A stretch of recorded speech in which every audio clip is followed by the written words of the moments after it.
This show is sponsored by BetterHelp. Mental health awareness is growing, thankfully, but there is still progress to be made. 26% of Americans who participated in a recent survey say they have avoided seeking mental health support due to fear of judgment. When people hesitate to get help, it doesn't just affect them. It impacts families, workplaces, and entire communities. This Mental Health Awareness Month, let's encourage everyone to take care of their well-being and break the stigma. This world is better when people are healthy and happy. You know that I am an advocate of therapy. I think everyone should get some, even the people who don't think they need it. You, friend, with love, you are often the friend that needs it the most. Therapy, it's good for you. BetterHelp has over 10 years of experience matching people with the right therapist from their diverse network of more than 30,000 licensed therapists with a wide range of specialties. And one of the things I love, BetterHelp is fully online. So therapy is affordable and convenient, serving over 5 million people worldwide. So wherever you are, there is therapy available to you in your time zone. We're all better with help. Visit betterhelp.com/ratchet to get 10% off your first month. That's BetterHelp, HELP.com/ratchet. Ladies and gentlemen, boys and girls, and those who don't identify as either, you are listening to Ratchet and Respectable. Thank you so much for your patience and your grace from some of you. On last week's episode, we were a little delayed last week, not denied. I don't think the podcast went up until somewhere around like 1, 2 o'clock on Wednesday. I've been getting them up at the latest 7 a.m. on Wednesday, but mostly by midnight. Remember 2 months ago, I changed podcast network? Yeah. So I changed podcast networks again. Don't ask. I'm not explaining, but we should be better this time. And if we're not, then we'll change again. But hopefully we are in a much better situation than before. And then the time before that, we should be stabilized again. And you should be able to listen to this episode on Wednesday at midnight. It is currently Monday at 7:10 p.m. It is the first day of the Diddy trial. And I am sitting at my laptop dutifully recording, even though I had other plans for the day. I grossly miscalculated on this Diddy trial. Because, I didn't think it was going to happen. And because I genuinely thought that it wasn't going to happen, I didn't at all prepare for it. I also didn't prepare to have to switch networks and then switch again and all of that. But here we are nevertheless, and we're making the most of it. I think when I first read the indictment, I said then, I was like, if this trial happens, it's going to be the trial of the century. And then all that stuff started happening with Eric Adams. They fired Day, who was the U.S. attorney. He's the one that was leading this prosecution against Diddy and Eric Adams. And I was like, yeah, I don't think it's going to happen. I don't see it happening. And I kind of just blocked the whole thing out of my head. Last week's episode, I think maybe the episode before that, and I was like, so hey, I think I might have shit the bag on this one. I think this Diddy trial might actually be happening. Oops, my bad. But I still didn't really invest in it. Today was day 1 of the trial. Oh my God. The only thing that will stop it from being trial of the century is because it's federal and they don't allow cameras in the courtroom. Because if they did, every major news channel would be running this trial the same way that they did OJ in the 90s. It has all of the elements of that. A-list celebrity accused of some heinous shit. Not murder, thank God. But the abuse, I don't know how the hell I'm going to cover this. I don't want to just turn the podcast over to all Diddy all the time. I also don't want to do 2 long-ass episodes every week because I got other things I got to do.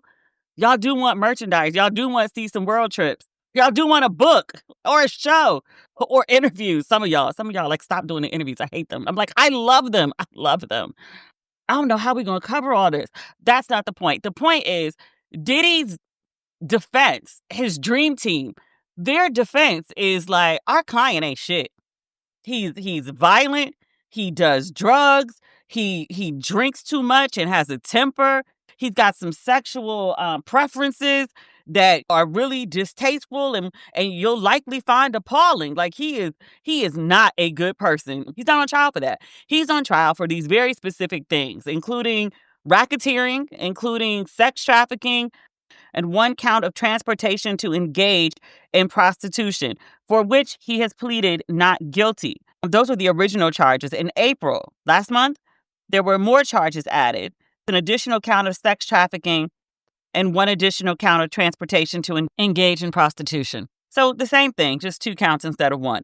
We're literally on day 1 of this trial. It is a complete hot mess. And his children, all the children except Baby Love, are present for the trial. All the children are grown. The 3 older daughters, the twins, and then Chance, they're 18. They are young adult, but adult nevertheless. So they attended the trial, at least today. CNN reported that 2 different times during the trial, when the testimony got really bad, the girls got up and walked out, which I know you want to be there to support your father. I know y'all want to have like a united family front. I know that he needs y'all to be there to show that he is a family man. He is a father. There are people depending on him. He is part of a loving community. The visuals matter. I get it. But also, I'm like, you subjecting your children to this, especially your young girls. The boys are, I think the youngest boy, King, is 27? And then the other 2, Quincy and Justin, Quincy's in his mid-30s, Justin's in his early 30s. They grown men. Still, some of the shit that came out today, and I was like, it's only day 1. My God, there were 2 different witnesses. There was a male escort. He's the one that had the most salacious stuff. But also, one of the men who testified was hotel security. Remember the video? How could you forget? Of Cassie trying to flee the hotel. She was at the elevator bank, and he came and knocked her down and kicked her. It looked like he kicked her in the face. Definitely kicked her multiple times, like full throttle, in a towel. I'm like, nigga, you're going wild. But hotel security was called due to that incident. So that hotel security officer testified. Again, I have been reading CNN all day. CNN is doing updates every 30 minutes. And so I went through all of the CNN stuff and took notes that I will share with you. But before we dive knee deep into Diddy, I want to do at least one update. I have no idea what this podcast is going to turn out to be because I'm recording it in sections. We got to get through day 2 of the Diddy trial. And I just figure I can combine this one and the second one. That'll at least give me time to figure out how to cover this trial that I swore was not going to happen going forward. Because in my head, when I was like marginally doing this, I was like, oh, we'll just add a segment called Diddy Watch. Or I was thinking, I was like, oh, I could just do a bonus episode once a week to talk about Diddy. It's too much. It's too much. Like today's trial, which was only 2 witnesses, half the day was finalizing jury selection and then opening statements. And it's already like a massive shit show. I'm so in over my head right now. I can't swim still. I'll get a little floaty from somewhere. I'll figure it out. But Lord, this is not what I wanted to talk about. I swear, I really wanted to talk about Forever today. It's Mara Brock Akil's new show. It just debuted on Netflix. You listen to the podcast. So you know, at one point, I was very into teen dramas. I really was like a fanatic about All American. And I would get really upset about like Spencer and Liv and her brother and like that whole little circle of teens. I would have real life stress over these fictional TV characters, worried about their teen lives and their bad decisions and just wanting them to be okay. I actually had to stop watching the show because I would get so caught up. That's ridiculous. I say that to say, I heard Mara was coming out with this new show.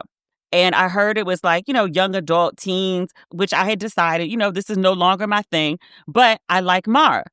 Remember I told you I ended up at her birthday party? Her and Joe Morgan. Joan's been my mentor forever and a day. Me and my friends went to Paris for Beyonce. There was this big conference of smart Black women in Paris at the time. And Joan and Mara threw a joint birthday party. And so me and my friends who were just in town to see Beyonce and not go to the Smart Black Women Summit, which I did end up going to. But we ended up partying at this drag dinner for Joan and Mara's birthday and like overdrank expensive champagne because I went home drunk but did not have a headache the next day. It was an amazing night. That was actually the night I decided I was going to move to Paris. I was living in London at the time. I was planning to be there for 3 months and I was going to come back to the States for the end of summer. And then I went to Paris that weekend and was like, you know what? I think I'm going to move to Paris. And did. None of that is the point. The point is, love Mark because like everybody else on earth, actually that's not entirely true. I liked Girlfriends. I wasn't obsessive about Girlfriends. Like I have friends that like watch Girlfriends the way that I watch Sex and the City. Although I tried to watch it the other day and I was like, this didn't really age well. But Sex and the City, when it was originally on, stay with me. I'm trying to be precise. I loved Being Mary Jane. I love that show. Didn't actually like Mary Jane, but I think that was the whole point. Every black girl ain't likable. She had her own issues. She had very valid reasons for the way that she acted the way she did. Just like the mom in Forever. That's not the point either. The point, we're staying on it, is I wanted to support Mara, even though I'm not the biggest fan of young adult content. The teens, they drive me too crazy. And so I said, just to support Mara, because I wanted her show to be #1 on Netflix, let me do my part. I'll watch an episode over the weekend just to like show love and support. My friend Helena Andrews Dyer, Helena Andrews Dyer, both names, Mr. Dyer, don't play about that ish. Okay. Hit me. She texted me out the blue. I hadn't talked to her in a while. And she said, are you watching Forever? You need to watch Forever. Everything Helena has ever recommended me to read or watch or go to, any of that, has always been an excellent recommendation. So I was like, okay, let me move it to top of queue. I was thinking I'll watch it at some point over the weekend to do my, early weekend Black girl support. I moved it to, you know what? It's Friday. Let me give a little watch. Let me prioritize it and see what Helena's so excited about. I watched maybe 30 minutes of the pilot, first episode, and was like, oh, I looked to see how long that episode was. And then I looked to see how many more episodes. And I was like, oh, I'm going to have to cancel my day and my night. Okay, this is what I'm doing the rest of the day. And did. I watched the entire series in 24 hours. I ended up falling asleep somewhere around, I don't know, midnight, 1 a.m. And then woke up the next morning, rolled over, clicked back to the last episode I remembered, and finished watching the series. It was phenomenal. Phenomenal. And here's the crazy part. It's about teens, the boy and the girl that are trying to figure out their first love situation. Those two trying to navigate life as teenagers brought up so much shit for me that I was sobbing like it was an episode of This Is Us. Let me see if I can explain this the right way. The things that you encounter as teenagers, it's like you're getting acclimated to what society and culture and life really are, and you don't have the tools or the experience to navigate it, if you will, just yet, because it's all new. It's the first time it's happening. But some of that stuff, like being betrayed by someone, that sense of violation, it might be the first time it happens, but it's not the last. Or the muckiness of trying to figure out a relationship with someone you have big feelings for, but y'all can't quite get on the same page. And it's just frustrating, and the back and forth of it. That happens over and over and over again. In the case of one of the characters, I'm trying really hard not to give spoilers. The character has to stand up for themselves. It's really hard, right? And it's something that you have to do over and over and over again throughout life. It's not like you stand up for yourself once and then you never have to do it again. I know, because I've had to do it so many times. I had to pivot, and I've had to tell people that, like, I know you have these expectations of me and I don't want to disappoint you, but I got to choose me. And I've done it so many times, but every single time is hard. For the most part, I don't care what random people think of me. But like having to disappoint your parents or having to disappoint your friends or somebody you're in a relationship with, even a boss, like somebody that you genuinely respect, you aren't able to show up, aren't willing. More important, you aren't willing to show up in the way that they need you to because you have other plans for your life and you're in conflict and you choose you. Choosing myself has always turned out to be a good decision for me in the long run, but my God, in the moment, it hurts.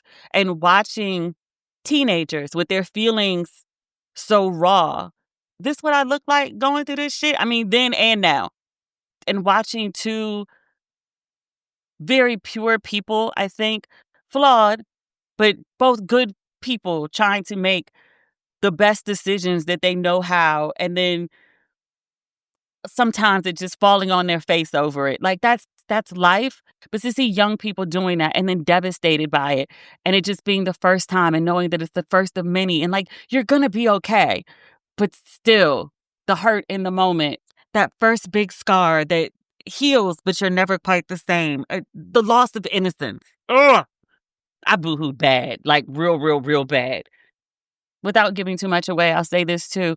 One of the storylines is a girl who likes pleasure. She likes to be pleased. She likes to please physically with her partner.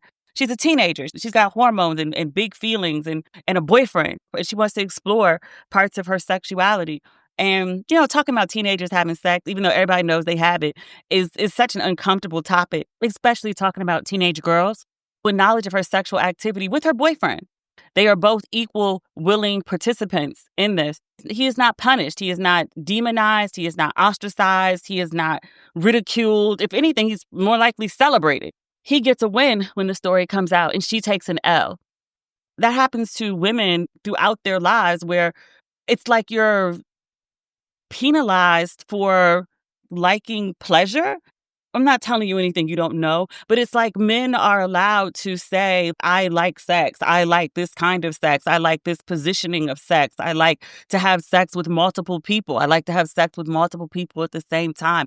Here are all my sexual desires laid out on Front Street, and I can put them on the internet. I can talk about them. I can make tapes of them. It's no big thing. He's a man with a healthy sexual appetite. A woman says anything remotely similar to that, and it's just like whore. Whore. It's the only word that people use to describe her. Whore. Literally last week on Threads, Jamila Lemieux, amazing freaking writer. She's got a book coming out later this year on motherhood. Jamila was like battling all of the manosphere for talking about a woman's body count. It was grown-ass men who were shaming women for having sex. Like, they're talking about why older men date much younger women, and they're swearing up and down it has nothing to do with manipulation, but it has everything to do with, like, older women have higher body counts and they're not pure and they're used and they're stretched out, worn out. The low body count is what's so desirable in women. And it always makes me wonder, like, men love to fuck, right? Who are y'all fucking? Like, you want to fuck, but then you shame women for fucking you. That makes no sense. But it happens every day. I tell you all that because watching this show and watching this young woman, this girl, not yet a woman, she's a high school student. I think she's 16 for most of the show. Watching her be punished for enjoying sex while also watching someone else be celebrated, it's one of the many imbalances between men and women. I don't actually want to say heterosexual men and women. I don't think women in same-sex relationships or women who are on the LGBTQIA plus spectrum, I don't think the same shame comes up the same way. But yeah, watching the show, like all of that came up for me. And I was like, hey, I tuned in to watch an episode of a teen drama. I did not expect to have my entire weekend really derailed by the show. And then also to have to deal with, like a whole bunch of like current shit being brought up. It wasn't even like, oh, the nostalgia of like first love and all of that, blah, blah, blah. Not even. It was like current real day shit being played out by these teenagers in like, I don't know, 2018, 2019. I assumed it was set then, so COVID never came up because that just throws a whole wrench in everything. I don't know. I mean, it's based on like a book from the 70s, a Judy Blume book. I read all the Judy Blume books when I was coming up. I don't remember not near one of them. I say all of that to say, to finally get to the original point, that I reached out and asked for an interview with someone that I would really, really, really like to discuss the show with. And I think you would really, really, really like it if I discussed the show with them too. So I'm going to hold off on the forever conversation. I might not hold off until next week. I might drop it as a bonus episode. We'll see. Also, I said in March that I was going to offer an option of the podcast that was ad-free. And I also will probably put bonus episodes over there as well. I had to figure out what that looked like, but I also had to get the podcast settled, which it never really did, which is why I switched networks again. We're settled now, at least for like the next year. So if you still want an ad-free episode of the podcast, which I know many of y'all do because folks used to complain about the ads 24/7 and my voice during the ads. They were like, why is your voice like that? And I'm like, because I record the ads separately than when I do the podcast. Do you really want me to do an entire podcast in my ad voice? I'm also reading when I do the ads versus when I do the podcast. This is all off dome. I have notes, but I'm not reading from a script or anything. Like, hence why I go on all the tangents. If I had like a script, that wouldn't happen. So no forever recap today. At some point, we got to do matriarch too. And we have to do this book club thing. I am just, this see some world thing and this buying a house thing and this podcast transition thing all at the same time. There was no way around it other than to like not buy the house. That was 6 weeks of like hell, but it's come to an end. I've been slightly depressed since I bought the house. Hear me out. So I put down almost like half on the house, right? Mortgage the other part. I complained about the underwriting process, but I've heard horror stories from other people. It wasn't that bad, all things considered. So I drive up to Jersey with my mom and I sign all the documents, including the one that's like, for the next 30 years, this is the amount of money like we need you to pay us. Like, I'm totally not going to take 30 years to pay that off, but that's not the point. The point is the people who are currently living in the house, my house now, the people who are currently living in my house before me, the sellers, are staying in the house for another 45 days. They notified me up front. This is part of the deal. Like, you want to buy the house. Like, part of the thing is like, we need to stay here for 45 days to get our ish in order because we need the money from the sale in order to purchase our next place. Okay. I agree to this. It's just completely anticlimactic at this point for me to like own a house that I literally don't have a key to. There's no point in taking the key. It's not going to pop up on the people. If I need to go in the house, I give them 24 hours notice. I have their realtor talk to my realtor, my lawyer talk to their lawyer. They're, all things considered, pretty agreeable. And the only thing I need to get in the house for is I need my interior designer to measure the cabinets sooner than later because custom cabinets take like 6 weeks to get in. And as soon as these people are out, I need the contractors to be able to go in and do what they need to do. Okay. I have the title. I'm out the money. I have to make all these mortgage payments, but I don't actually have something physically to like show for it legally. Yes, but can I actually enter it? No. Am I going to be living in it anytime soon? No. Also, all this stuff keeps happening in New Jersey and New York. People keep inviting me to like everything because they're like, oh, you're back. And like, you're right there. So like, here's a birthday party. Here's an event. Here's a this. Here's a that. Everyone's like, it's time to hang out. Like, welcome back. You've been gone since 2017 and now you're coming back to play with us. And bonus, we've all moved from Brooklyn to New Jersey too. Wonderful. I own a whole condo, like a whole condo. And I still got to rent a hotel room when I go to New York because there are people living in my condo. I agreed to this. This is not their fault. This will come to an end. I will be living there at some point, hopefully by August. But just in the meantime, I'm just like, so I own a place that I can't live in. It's anticlimactic. Oh, this too. I make this announcement and I'm like, hey, I bought a condo in America. People keep being like, oh my God, like you moved overseas and like, what made you come back? And I was like, I come back every summer. And they were like, no, because you bought a house. So like, you're here, like you're back. And I was like, no, like I own a house. Sure. Yeah. I'm moving back to officially the Northeast. I'm leaving the Mid-Atlantic. Like I will own a home in Jersey, but like back? What do you mean back? I'll still be gone. I put a bunch of money down on the apartment so that my mortgage would be really low so I wouldn't be house poor so that I could still travel. And I just needed like an American crash pad. I love my parents. They're absolutely amazing. And I have very much enjoyed like being able to come back and forth to their house for the last, 3 years as I decided to go bop all over God's green earth, but like, mostly Africa. Like, thank you, parents. Much appreciated. But like, everybody is really, really grown and everybody really, really needs their own space. And it didn't make sense for me to like just go rent a place again. It's one thing to like have a house and not be in it, but you're still like throwing money into an investment versus like to have a rental. I'm using my rental as essentially like a very expensive storage facility. I just couldn't justify it. And I wanted my own space. One thing about bopping all over Earth, like I've been staying at apartments and Airbnbs like all across Africa and all across Europe that I liked. I go and pick out places that have the aesthetic that I enjoy. But there's always like, like little things. Like I wish this was in the bathroom. I wish I could hang something on the wall. I wish I could paint. Like I wish I could make it more of a my space. So I wanted a place where, I could have me and it's my home as opposed to like somebody else's. Essentially, I'm paying other people's mortgages, and I'll still be doing that. But I will also be paying one of my own. And also, I've been like collecting all this art.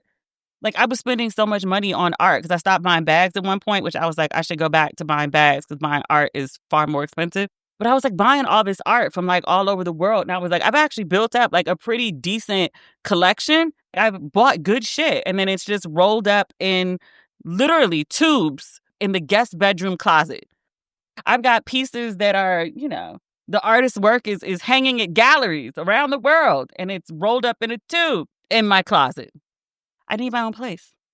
So I got it. But I ain't gonna be here. That whole like, oh, you moved back. Have you met me? We have like 6 see some world trips. Plus, I think a new location coming up in 2026. I ain't gonna be here. I'll be back more often, I think, but that's not because I bought a house. I have other reasons for that. But that's not the point. What is the point? Do we have a point? We talked about the house. We talked about, Smokey Robinson. That was the other thing I wanted to talk about. Last week's episode, we talked about Smokey Robinson. Sorry, I just got an update. Torey Lanez just got stabbed. Oh, also, my favorite restaurant just posted. I was trying to figure out the other day what to do for my birthday. Like, I had a big birthday trip last year. I don't want to do that again. I mean, I do, but I don't want to be like a birthday hog and try to convince people to like fly out every year for my birthday. Plus, what I really, really, really wanted to do, I won't be able to move into my house by my birthday. What I really, really want to do is have like a champagne and cake toast in my new apartment. But the apartment won't be ready yet. Like, it won't have a kitchen or bathrooms at that point. So that's what I really want to do for my birthday. Maybe I'll go to Cabo. That's what a restaurant was. None of this is the point. The point is, last week, Smokey Robinson was accused by 4 former housekeepers of sexual assault and a bunch of stuff to do with their wages. He wasn't paying them overtime. He wasn't giving them a break to rest, to eat. He wasn't giving correct wage statements. There was a lot in there. But the sexual assault was the explosive part for obvious reasons. His lawyer released a statement last Wednesday. That was after the podcast. Again, I record on Tuesday, so the podcast is already out. But his lawyer released a statement saying that the lawsuit was, quote, simply an ugly method of trying to extract money from an 85-year-old American icon. He says there was a press conference, which I didn't see, but he said the plaintiff's attorneys outlined, quote, vile false allegations against Mr. and Mrs., because they sued his wife too, Mr. and Mrs. Robinson, trying to enlist the public as an unwitting participant in the media circus they are trying to create. He said, in time, Mr. Robinson will respond in his own words. I just want to say that because what we read last week was a lawsuit, and those were allegations. I think when you say someone is accused of something, if they deny it, I think it's important to say that. So they say he did this thing. His attorney says he did not do this thing. So we will follow this story and see what, if anything, comes of it. Do y'all care that Torey Lanez got stabbed? Shanked? Is that what they call it in prison? I've never been to prison. They call it shanked in prison. I'm reading this from Torey Lanez's account, literally his Instagram account with the blue check and the whole 9 yards. They have an update. It says Torey was stabbed 14 times, including 7 wounds to his back, 4 to his torso, 2 to the back of his head, and 1 to the left side of his face. Both of his lungs collapsed, and he was placed on a breathing apparatus. He is now breathing on his own. Despite being in pain, he is talking normally, in good spirits, and deeply thankful to God that he is pulling through. He also wants to thank blah, blah, blah, blah, blah, blah, blah, blah, blah. Let's see. Los Angeles Times. This is reliable news. It says, Torey Lanez, the rapper who is serving time for shooting Meg Thee Stallion in 2020. He was hospitalized Monday morning after he was stabbed by another inmate. Legal name, Daystar Peterson. He should have just gone by his actual legal name. It's a hot name. Like, it's a good stage name, Daystar. The attack occurred at 7:20 a.m. Somebody woke up mad. Damn. What Cat Williams say? You angry at breakfast? You gangbanging over bacon? Prison staff immediately responded, activated 911, and began medical aid. He was rushed by ambulance to a nearby hospital. The California Correctional Institute and the Kern County District Attorney's Office are investigating the incident. The motivation for the stabbing remains unclear.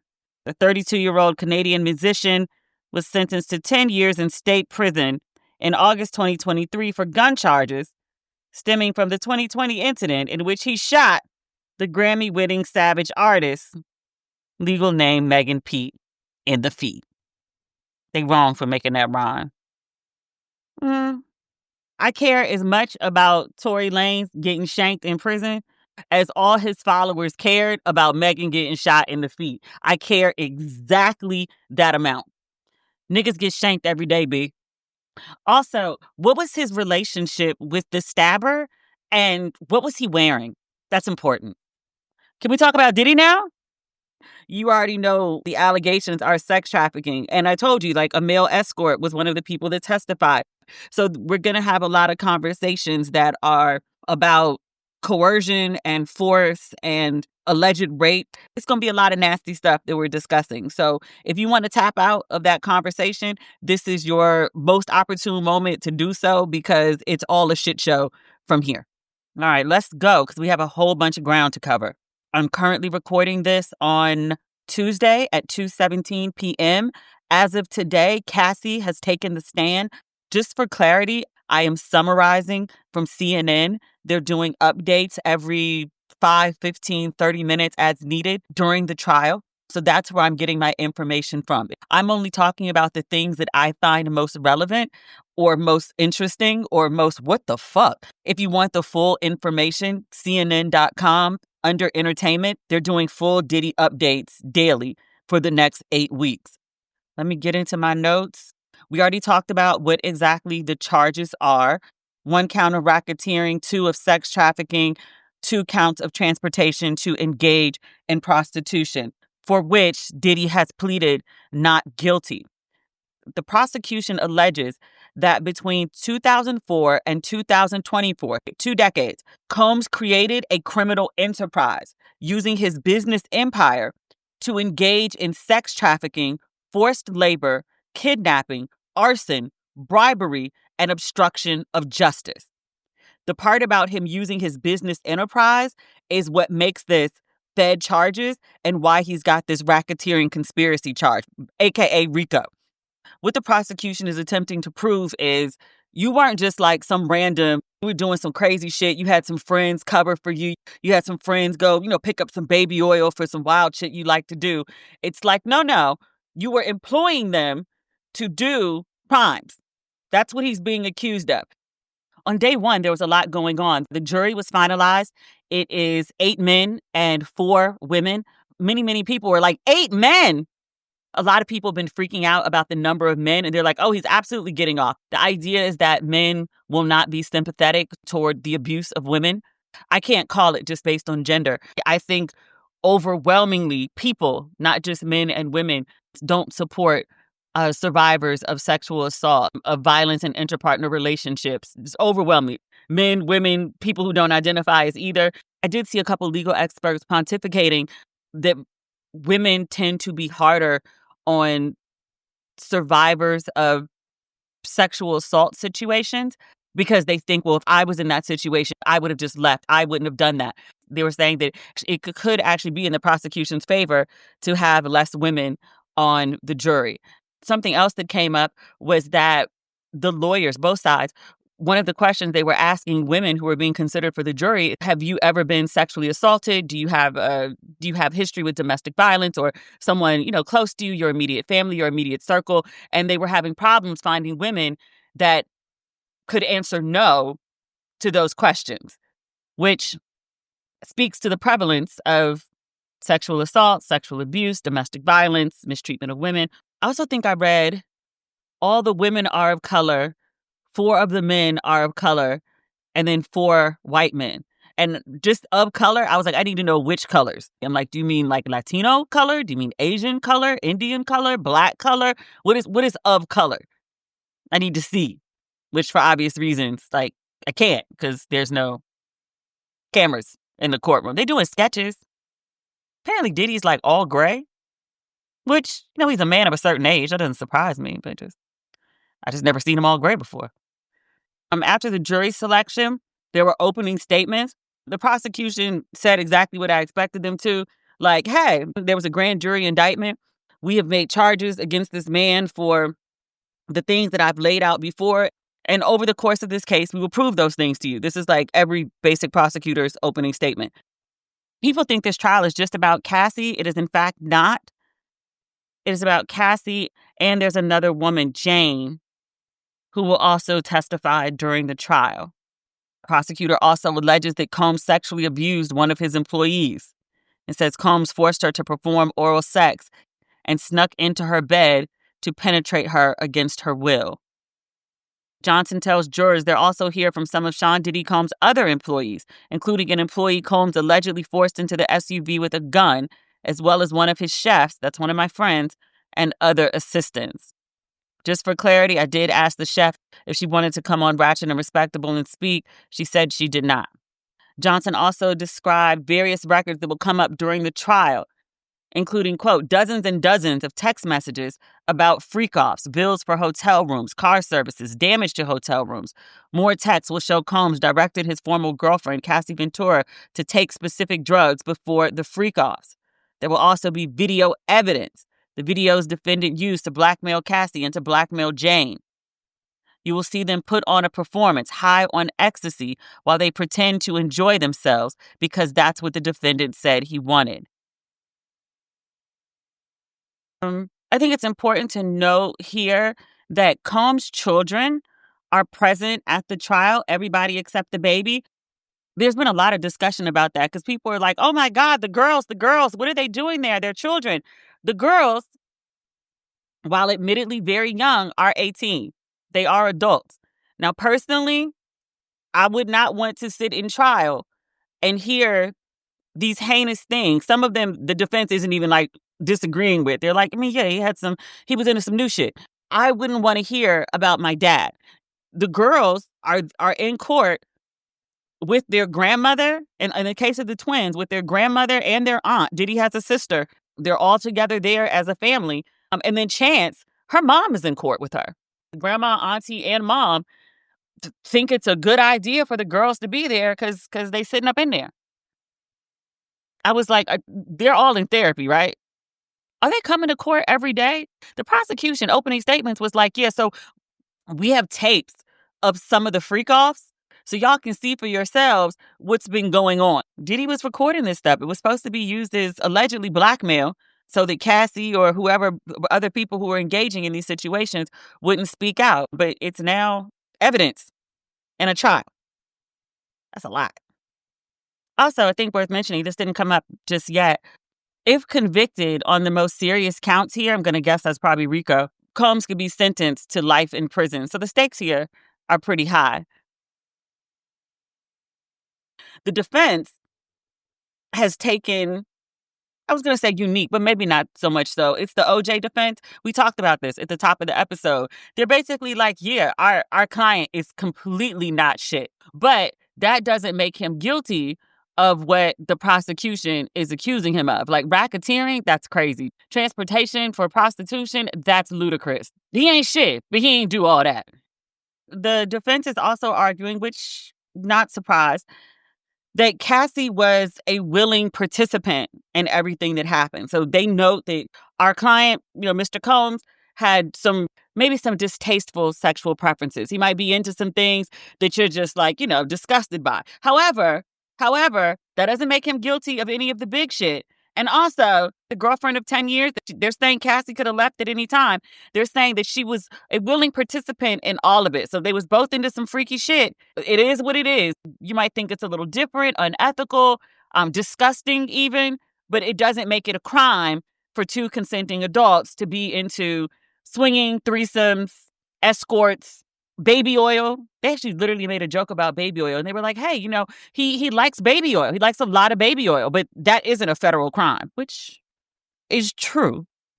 She says of Cassie, she made a choice every single day for years, a choice to stay with him, a choice to fight for him, because for 11 years, that was the better choice. That was her preferred choice. She made the choice to stay with him until one day she decided she was going to break up with him because that was her preferred choice. She says when she made the decision to leave, there were no repercussions as the government hinted. She made the choice to leave, she communicated it to him, and ran into the arms of another man, a physical trainer Combs had hired to train her. Oh, they're going with the woman is disloyal defense. Wait, didn't Cassie say, and I lean toward believing Cassie, didn't Cassie say like she left him and he broke in her house and raped her? I didn't make that up. That's in Cassie's lawsuit. Of Jane, the other woman. She says this woman willingly participated in hotel nights with Sean Combs for 3 years. She says Jane's and Combs' relationship was toxic and dysfunctional, but she said Jane traveled to see Combs many times and continued to engage in the freak-offs. She says being a willing participant in your own sex life is not sex trafficking. And she said that everybody who is testifying against Combs has a motive, basically money.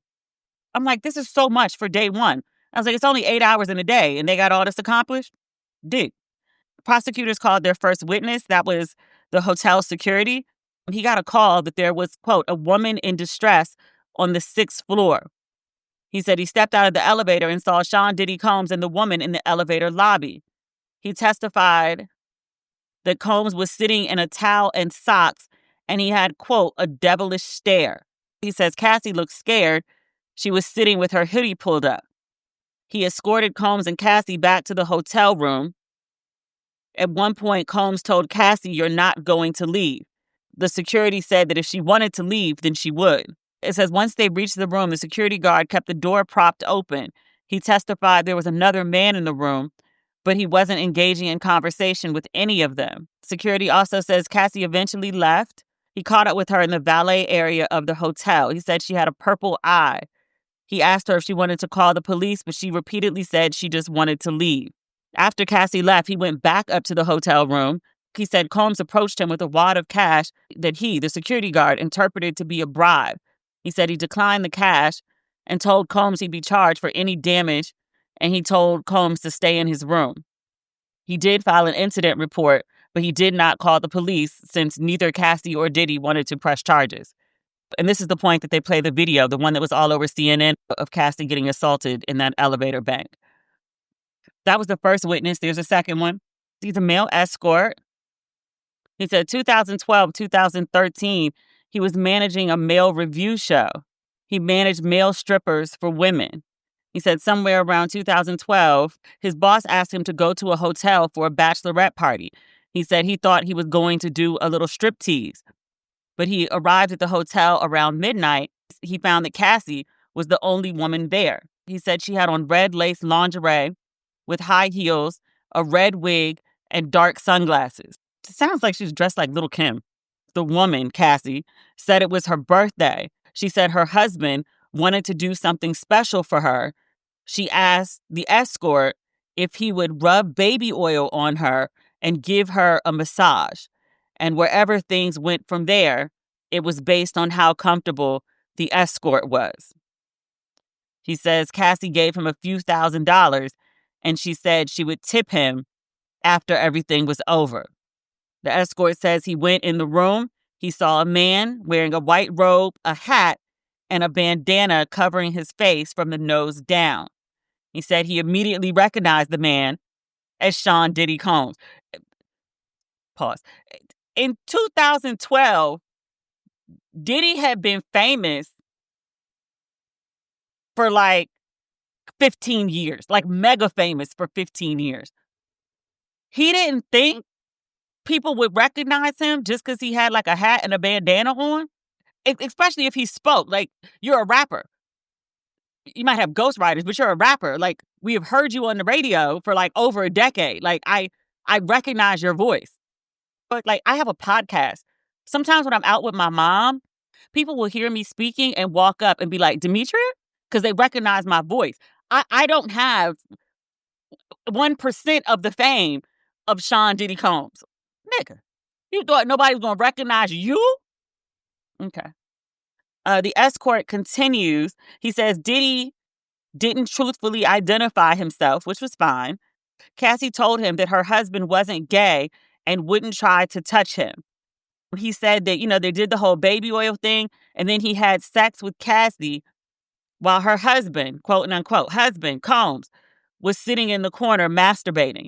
He says afterward, Combs gave him a couple $1,000s more, and then he left. These sexual trysts happened several times. He says Combs would direct him and Cassie as they had sex. They'd use baby oil every time. And he said always Combs would ask them to use more. He says sometimes Cassie and Diddy would ask him to pick up items before meeting them for sex. He says there was one occasion where Cassie instructed him to urinate on her. This isn't on CNN. I was reading this somewhere else. It said he had never urinated on anybody before. So he was like, okay, if that's what y'all want. So he, whipped it out and was like going to the toilet on Cassie. And then Diddy and Cassie stopped him and was like, hey, that's not how you do it. You're just supposed to do like a little bit and then like, let it flow. And he was like, oh, my bad. Like, I ain't never done this before. Child. He says while he was urinating on Cassie, Diddy was nearby masturbating. He also said that he didn't wear a condom when having sex with Cassie. He was at some point asked to bring results of an STD test to verify his health status. I was like, that wasn't like day one. Like, we need you to bring this before anything can happen. He made it sound like, things were happening for some time. And then eventually they were like, as an afterthought, like, hey, we ain't using condoms. So like, could you make sure you're good? There's no way she didn't catch some shit. There's no way. I'm not saying escorts aren't clean. I'm just saying escorts be fucking a lot of different people for work. Sex work is work. Honest work that pays the bills. But just, the more people you fuck, the more likelihood you are of catching some shit. It's statistics. The escort also testifies that Combs would occasionally record them on one or two occasions using a phone and a camcorder device. And I was like, I know you're not holding up like an actual camcorder when this shit is going on. You think you like Ryan Coogler or some shit? Sir.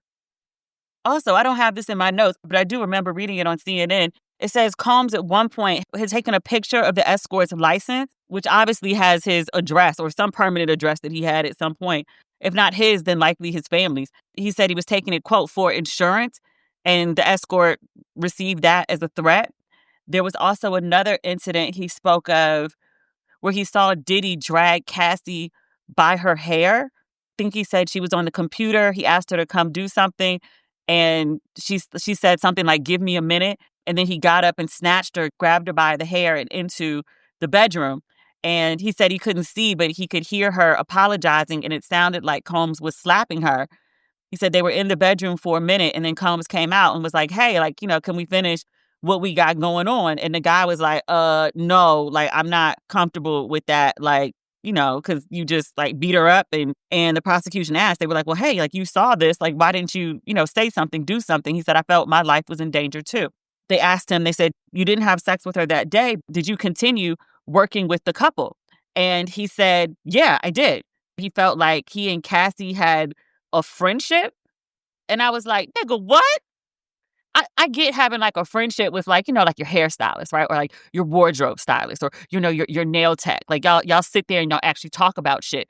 You fuck her under duress. He also says at some point that Cassie did seem like she was high. I think he said intoxicated on drugs is the term that he used whenever he came to have sex. The woman's not even sober. Why would you think that y'all had a friendship? Even if this is the whole consensual relationship, why would y'all be friends? You're the dude they pay to fuck. Where'd the friendship come from? What did y'all bond over? Fucking? You're an escort, sir. Even if you was cool as fuck and everybody involved was consensual, you think they trust the escort? It's oh, that's our friend. What? People be saying fucking anything. I think that's all that we got from day one. The courtroom's only open from 9 to 5, but just for the first week. Next week, they're going to go from 9 to 3. But time was up. So the escort testimony continued into day 2. Let's take a quick break, and then we'll come back with day 2 of the Diddy trial. We're back. Day 2 of the Diddy trial. Got my notes pulled up in front of me. It's another long day of crazy. I told you Cassie testified today. It's bad. It's really bad. But before we get to Cassie, we need to finish up with the escort. He's got to be cross-examined by the defense. We're just going to dive right in because it's so much to cover. The escort says the first time he had sex with Cassie, he left, and not long after, she asked him to come back. It was the same day. He says when he returned, they had sex again for hours. FOR, not for as in the number, but hours of sex. And I was like, look, I like it as much as the next person. For hours, I'm good. He did say that this instance, Diddy wasn't directing them. He said Cassie appeared sober, but when asked by the defense if she was, quote, in complete control, he said he couldn't agree with that. Cassie addresses this later in her testimony. There's a discrepancy in the escort's recount of, remember the incident we talked about where he said he saw Diddy grab Cassie by the hair? The version of the story that he told on the stand, he said he could hear Cassie apologizing. He could hear what sounded like Diddy slapping her. They were in the room for a while. He said eventually Diddy came back out. He said he wanted to continue the fun. They'd already started the freak off prior. They'd taken a pause for whatever reason. And then Diddy wanted to continue after the escort had heard Diddy beating what sounded like him beating up Cassie. And the escort was like, nah, I'm good. I don't want to do that. So the defense brought up, they said, hey, you actually gave a statement in 2023 that was a different version of events. He was like, at that time, you told an investigator that you thought Cassie was being hit, and then Diddy came out and told you, like, you needed to leave, like, literally get the fuck out. And the escort says he doesn't recall saying that. Minor discrepancy. It's little things like that that make the jury wonder if the person testifying is credible. The prosecutor has more questions for the escort. The escort had said that when he returned to the hotel, he said Diddy wasn't directing him, that he and Cassie were just having sex. And so she asked the escort, who was it that would tell you and Cassie to slather each other in baby oil? And he was like, that was Sean Combs. And he said, and who would tell you to have sex and oral sex? And the escort said, that was also Sean Combs. And the prosecutor was like, thank you. No further questions. Right after this, Cassie, the star witness, if you will, takes the stand. She is 8 months pregnant with her third child with her husband. My heart breaks for her. Everything that she said he did, I believe he did it. She says she met Diddy when she was 19 and he was 36 when she was around 21, and is when they got into a relationship. She says at the time that she met him, she was actually in a relationship with somebody else, but she says that she was sexually inexperienced. She said the first time that they had sex that she was high on E that Combs gave her. And shortly after that is when she became one of his girlfriends. So she was 21, he was about 38. And she said he was her first adult relationship. And she believed that they were monogamous, like both of them monogamous. She knew she was. She also believed he was. She said the only reason they didn't go public, this is what he told her, is because she was an artist signed to his label. People keep forgetting that. And because of his family. She also says, I think this came up in her lawsuit. She says that he asked her specifically, he says, well, what do you call your grandfather? And she said, no, I call him Pop Pop. Why? And he said, I want you to call me Pop Pop. And she was like, that's weird, but like, okay. She said he called her Cece, which was short for Cassie Combs. She said they spent a lot of time together. And she said when they were apart, he would blow up her phone. She said if she didn't answer the phone, he would send assistance or security to find her in person. And she said that he had control over every minute of her day. Things in the relationship started out well enough, whining, dining, all of that stuff. She said he was very charming. He was paying for her living situation. He bought her lots of gifts. He was paying for her car. Also notable because, she's signed to his label. She doesn't have another job outside of being a recording artist. All of her finances go through some version of Bad Boy, Combs Enterprises, all of that. So she doesn't have money independent of him. He was taking care of her, putting her up. But when he would get mad at her, and I'd heard versions of this years ago from people that worked at various Bad Boy entities about how he would kick her out of her apartment and she would have to go stay with her parents back to the Bronx, I think. She says as much when she testifies. She says when Diddy was mad at her, he would have his staff or security take away her car, or she would be kicked out of her apartment. He would take her jewelry, her electronics. He would tell her she was on punishment and she could only have them back when she agreed to go to his house. That's insane. Cassie says during their 10-year relationship that he would, quote, smash me in the head, knock me over, drag me, kick me, stomp me in the head. And they said, well, how often did this happen? By they, I mean the prosecution would ask. She said, quote, too many times to count. The prosecution asked her, they said, well, did you ever fight back? And she says, no. She says the freak-offs were introduced to their relationship within the first year that they were together. The first time he told her he wanted to do like this game called like voyeur, which essentially was the freak-off. He wanted her to be intimate, have sex with someone else while he watched. And she said the first time he brought it up that she was shocked. And again, I'm going to refer back to when she said this was her first adult relationship. She was only 19 when they met. This was new to her. She said that the freak-offs, as they came to be called, wasn't something that she wanted to do, but she went with it because she loved Diddy and wanted to make him happy. She said she continued because she didn't know what would happen if she said no. He might break up with her. He might become violent. He might take her stuff. That was what encouraged her to keep going along with it. She said during the early days of the freak-offs that Diddy actually planned them. She said eventually, though, it became, quote, a job for me. She would find escorts on Craigslist or Backpage. I had just assumed because Diddy is worth hundreds of millions of dollars. At one point, there was talk of him like soon to be reaching billionaire status. I just assumed they were working with some high-end escort service, somewhere organized, somewhere discreet. The places that all the other high net worth people, high profile people who need to keep their shit on the low work with. Child, I'm from DC. I remember the days of Heidi flights. Man ran a tight ship.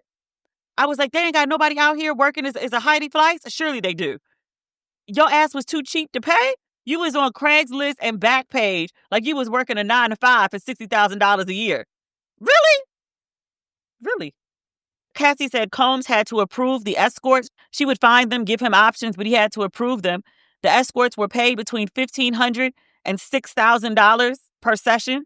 Some of the escorts did travel for the freak-offs, and this is when the trafficking comes in. Diddy's travel agent, through his business, would make the travel arrangement for some of the escorts. Sometimes the escorts would arrange them for themselves, but also Diddy was using his business to pay for people to travel to have sex. Trafficking. Rico. It says Cassie said she used drugs at every freak-off. There was a high-end brand of ecstasy, Blue Dolphin.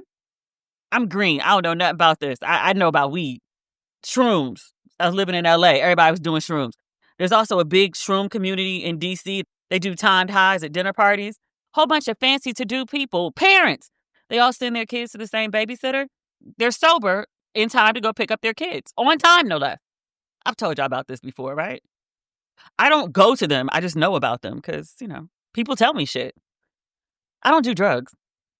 That's not the point. The point is, Cassie says she used drugs at every freak-off. Every freak-off. The fancy ecstasy, but also weed, shrooms, coke. She said sometimes Diddy would give her drugs or his staff would drop them off.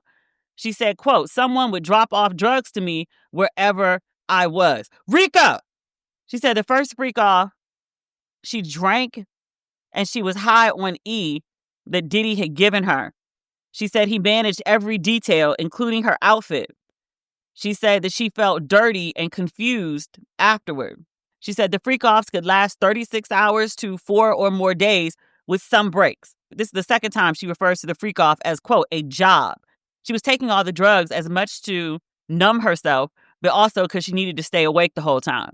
She said Diddy's staff would sometimes book hotels for the freak-offs. They would pick up the baby oil, the lube, and the condoms. At some point, they started using condoms, thank God. She said they used 10 large bottles of baby oil per freak-off. And she said one time, there was even a baby pool filled with baby oil that Diddy made her get in. This is the stupidest thing to think about. Just stay with me. How'd she get the baby oil out of her hair? Back when we used to like oil our scalps and stuff like that. If you like put too much like grease or oil in your hair, like your hair look crazy. I know that's like a stupid thing to think about in the middle of talking about sexual assault and abuse. It's something that crossed my mind, so I said it. I'm not trying to be insensitive. It's just like, I know I'm fucked up right now. It's something that crossed my mind, so I said it, okay? She said if they ran out of baby oil During a freak off, an assistant would be called to bring more. Rico! Post freak off, the hotel rooms would be trashed, and sometimes the assistants would go in and clean. Rico! That sounds like somebody concealing a crime to me. The assistants would also deal with the hotel to handle any charges for damage. Rico! She said Diddy would alter her appearance for the freak-offs. He would require her to have a fresh wax, a tan, nails done, all white or white French tip. This came up in Cassie's lawsuit.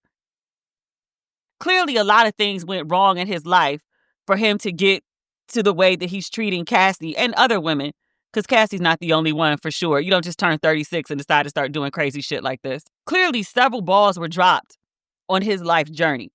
I wonder how often he sits in his jail cell and thinks, why didn't I just pay her before she released that lawsuit? Like when she wanted the money, whatever she was asking for, it wasn't going to wipe him out. It wasn't like she was asking for half.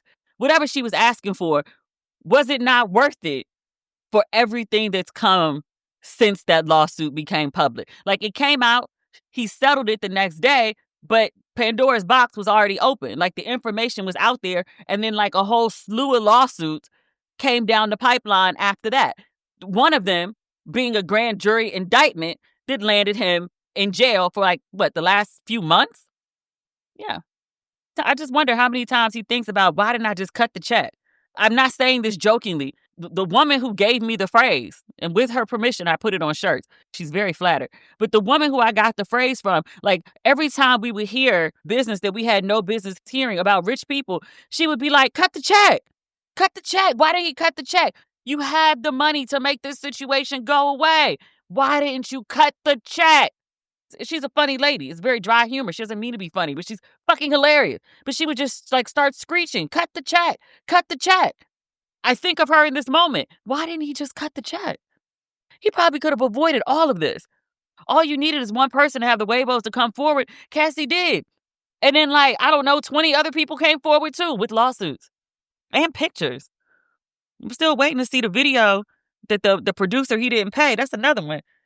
The producer that he didn't pay to have all the receipts and was like, I've seen everything. I can co-sign all this shit. And I got video. He didn't pay that man the $40,000 that he owed him. He didn't pay the man. The man wanted his check. $40,000 is nothing to Diddy. That's less than a bar tab at one of his parties. Cut the check. Or not. And end up with this shit. Also, I'm saying this, but also fundamentally, do not sexually abuse and coerce and, participate in RICO. Allegedly. Sex traffic, allegedly. Transport prostitutes, allegedly. Don't do that. But should you feel inclined to do such and someone threatens to sue you, cut the fucking check. Also, part of altering her appearance, he would make her wear see-through net outfits and extremely high heels. He also made her get piercings. She said when he began recording the freak-offs, he never asked. She said just, they were doing their thing, and one day he just brought out a camera and set it up. There was also lighting involved. These were whole productions that he was putting forth. She said she asked him to delete the videos as staff had access to his devices, and she never wanted anyone to see her like that. Clearly he didn't, because the prosecution has videos now, and they're going to be played in court. She said the video that we saw of Diddy beating her at the elevator bank, she says it was a freak-off turned violent. Remember the security guard said that there was somebody else in the room? There was a man. The man didn't say anything. Cassie's confirming here. They're like, yeah, it was part of a freak-off.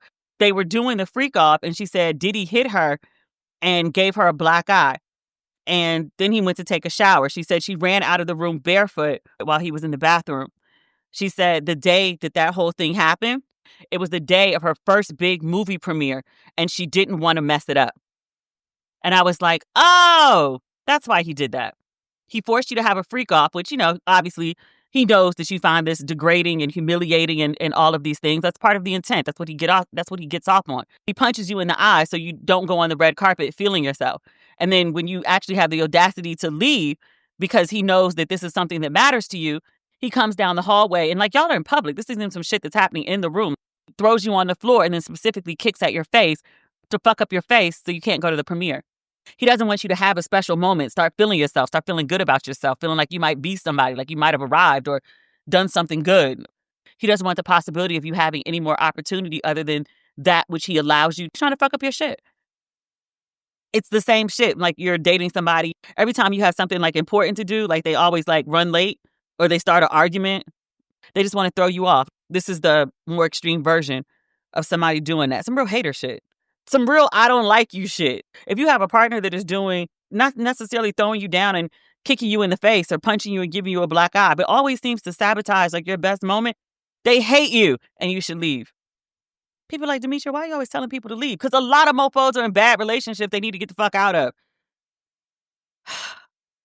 But that's not the point. The point is, prosecution asked Cassie if she enjoyed anything at all about the freak-offs. And she breaks down in tears to the point that they had to take a break. I was like, the visuals of this have got to be so awful. Like, this 8-month pregnant woman looking like she's about to give birth any day because 8 months is a huge tummy, sitting on the stand recounting this heinous abuse, and then breaks down in tears when asked if she enjoyed anything about it. Good Lord. Awful. Awful. He's lucky there ain't no cameras in the courtroom. Cassie answers the prosecutor in tears. She said she enjoyed time spent with him. Even after all the shit, forcing her to do these things that she doesn't like, drugging her up. He started beating her early on in the relationship. He started taking her stuff, kicking her out her house, taking her car, taking her phones, all sorts of stuff. Even after all that, she says the perk of the freak-offs was, quote, time spent with him. But overall, she said she felt disgusting and humiliated. And she said she told him multiple times, even in writing, that she didn't want to do it anymore. Nothing changed. This went on for 10 years, thereabouts. One additional thing Cassie says, she said, just FYI, in addition to being his girlfriend, she's an artist on his label. He controls her entire career. People be like, oh, she slept her way to the top. She slept her way to where? Like, what did she actually get out of this? She got some clothes that are out of season 6 months after she bought them. A bunch of outfits for red carpets that she can only wear once. Expensive bags, shoes that, once again, are out of season 6 months after you buy them. What she wanted to be was a recording artist. That's why she signed with Bad Boy. I think she was on MySpace. I think that's how we found her. She said over the course of them being together, she recorded enough music for 9 albums, and none of it was released. He completely stifled her career. So people be like, oh my God, she was fucking him to get to the top. If that's the case, it's supposed to be like a quid pro quo. Like, I fuck you, I get to the top. She fucked him, and she got 9 albums worth of material that was shelved. Poor Cassie, man. She was 19 years old when she met this man. She didn't stand a chance. She's a child to him. A child. It's not lost on me that there's been like endless conversations online about why his daughters are in the courtroom. They're 18 years old. They're too young for this. Like, even though, okay, yes, they're adults, but they're children. When he encountered Cassie, she's a year older than the current age of his daughters. His daughters that so many people online are like, oh my God, they're so young, these babies, they shouldn't be in there. Like, oh my God, the grandmother, the auntie, Chance's mama, they ain't got no better sense than to have these girls sitting up in here listening to this shit about their father. Like they're 18, they're too young. This is too traumatic. Cassie is a year older than them when she encounters Diddy. Folks see the youth and the innocence in his daughters, and for some reason don't see the youth and innocence in Cassie, who's just 19. Yes, she's an adult, just like Chance and the twins are. You know who else was 19? The girl that Shannon Sharp was fucking in his 50s as of January 1st of this year, like the year of our Lord, 2025, like 5 months ago, he was dealing with 19. We keep talking about, oh my God, Diddy's kids, they shouldn't be in there. Like they're so young. This is so traumatic. It's too much. They're 18, like legal, yes, but barely legal. Where are the adults in the room? Nobody has any better sense to protect them. The chick Shannon Sharp was dealing with, the one people were like, oh, she's a mastermind, she's a gold digger, she ran him. At 19, on a 56-year-old, she's a year older than Diddy's kids. They need so much love and so much protection because this is so traumatizing for them. She's also a child. People be like, oh, she's 19. Stop calling her a child. She's also a child. 19, she could be my kid. Psh. Sometimes we talk about 18 years old like they're so precious and young. You just add one more year and people are like, oh, they know what they're doing. No, they don't. No, they don't. You barely know what you're doing before you turn 30. And even then, it's a little shaky and rocky. One more thing about this Cassie and Diddy trial. I have made a conscious decision to summarize the recaps from CNN. I am reading the R-rated version of what's going on in this trial. Other publications, Variety in particular, is publishing the NC-17 version of this trial that is super graphic and even more horrifying than the things that I have discussed here. I'm just sharing that with you so you know the lens that I'm sharing the information from. You listen to this podcast, so you know that I curse a lot and we talk about, like, some salacious and crazy things.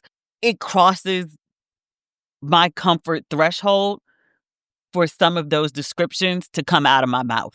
What's happening at this trial, the details that Cassie described today, the details that the male escort described, very graphic, gross, degrading, sexual shit. I may recap it online. It's one thing for me to type it. It's just another thing for me to say it. Like, I have weird boundaries about certain things. You don't need to hear those descriptions in my voice coming out of your speakers or your headphones. I don't think that it's necessary to be super, super graphic in a recap in order to get the impact of what Cassie is talking about across. Last but not least, while I was recording this episode, Halle Bailey was granted a restraining order against her child's father, Diddy. You know I don't like this nigga. I didn't like him when they were dating. Before they had the kid, I thought he was trash. I thought he was terrible for her.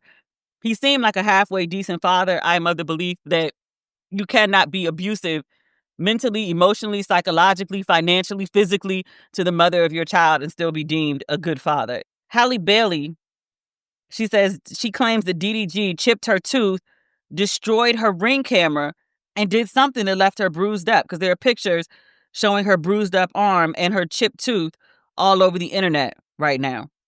I'm mentally a little tapped out. Covering this Diddy stuff and talking about just depraved acts, alleged, it mentally takes a lot out of me.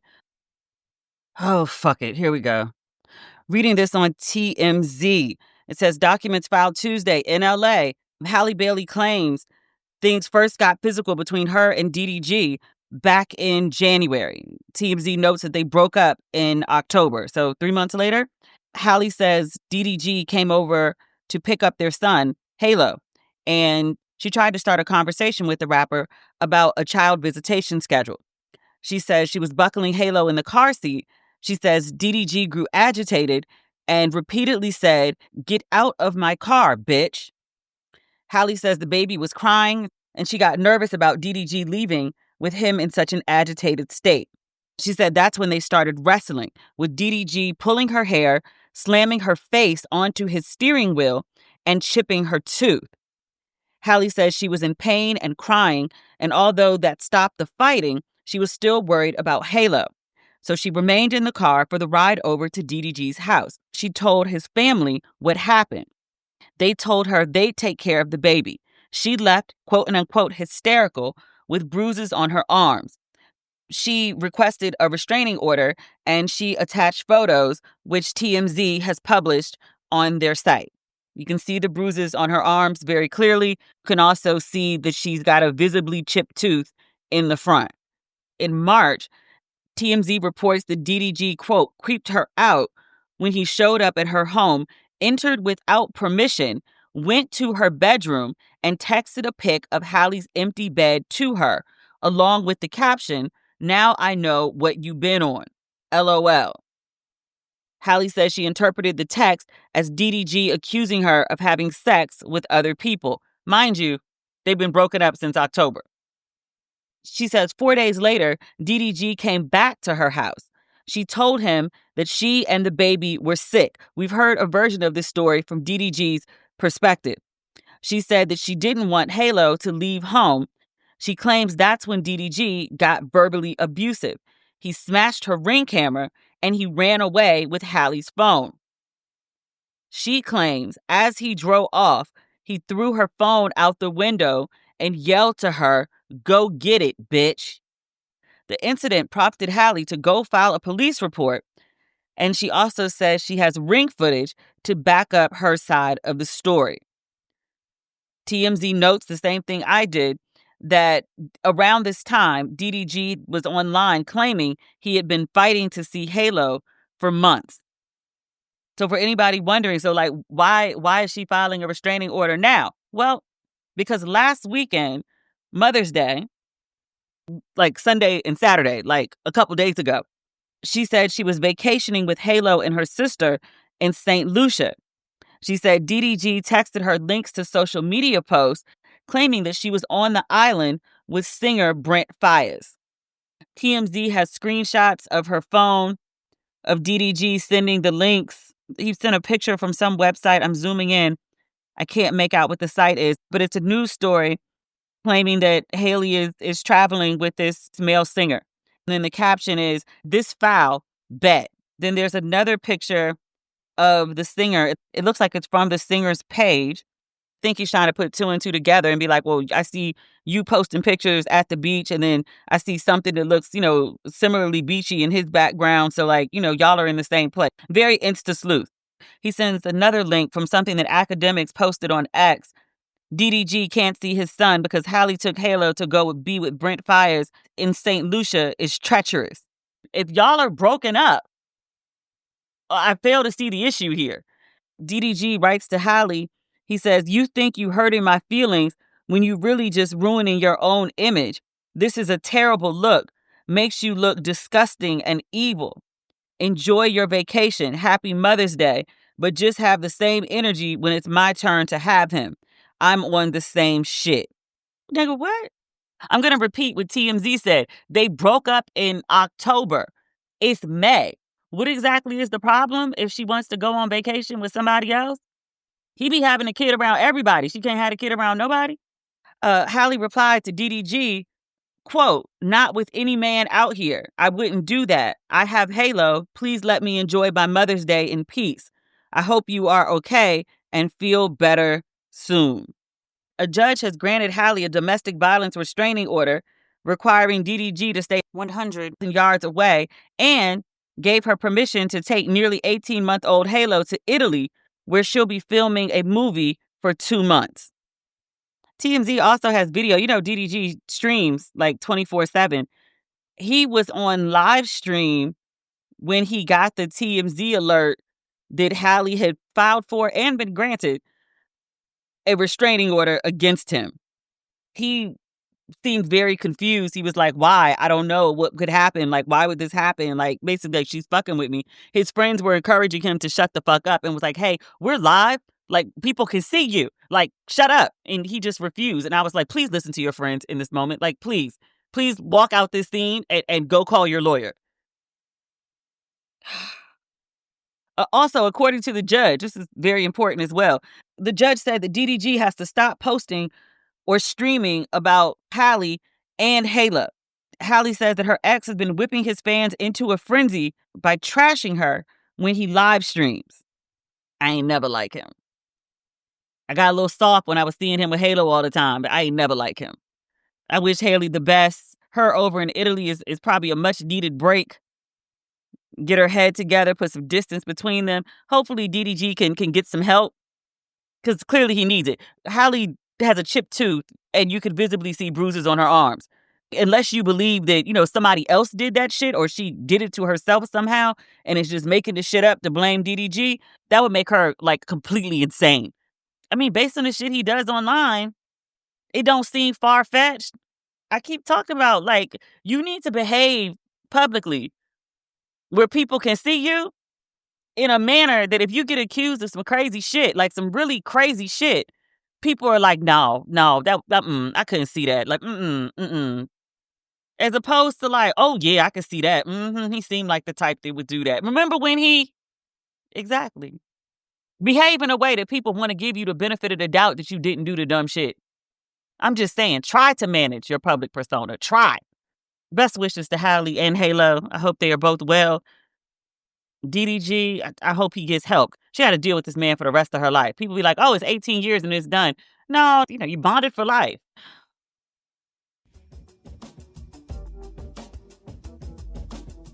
I got a feeling we're going to end up with another episode this week. It's a kind of busy week for me too, but I'll do my best. I hope that is good enough. And if it's not, well, fuck it. I did my best. I ain't got nothing more. So that's that. Thank you for listening to Ratchet and Respectable. I don't think this is going to go up by midnight. I can't self-upload anymore. Life. Okay, I'm out. Bye.